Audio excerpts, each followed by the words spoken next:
On the fences between oration and the layers of tissue that deny me access to privilege, there are choices in language that carry the weight of my largest organ, skin. In debate, an activity condoned only for intellectuals, I fold a part of my identity into a suitcase of judgment and hang it from my lips. Silence. Easier than being a ghetto superstar at a rich suburban school where my lips are like the sun, shading myself Olympic gold. I wish the homies in the hood could see that. Arabia Beach, I was another used car driven into the parking lot of drug money whips. A changing variable, recording how my chemically dependent homies reacted. Being watched felt like I was capsizing. I spent my free time gathering scrapings of my epidermis, MTV reality and gutter slang CDs, and hung them in the back of my slouched throat before I spoke, so my voice anchored in the octave of colored man. There's some organisms in the ocean that marine biologists don't talk about. Welcome to Mercer Island, where the halls are as empty as my image.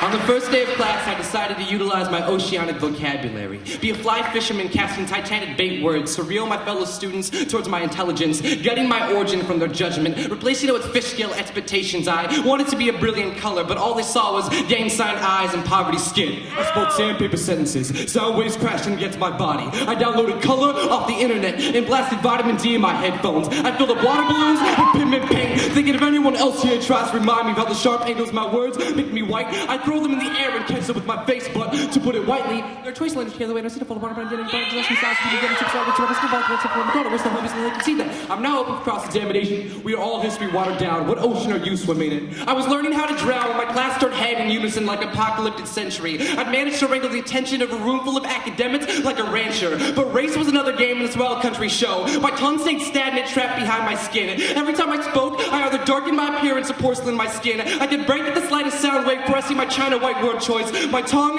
was my sense of belonging. Identities are like pills. Most people can only swallow one at a time.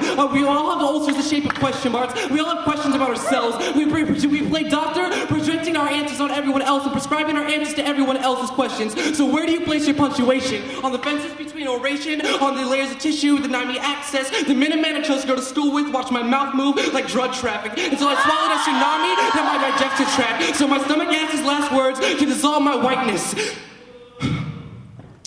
Like dope, tight, filthy. Back down my throat like Titanic capsizing. I have so much in common with the United States because my American war choice decides which side of the border I'm on. But that's the thing about Minutemen and borders. We never get along. Like oceans before an ice age, we are flooded with identities. Our tongues permanently push the scars further across our bodies. Ocean is the most powerful muscle in the human body. We all have seashore bodies and ocean tongues.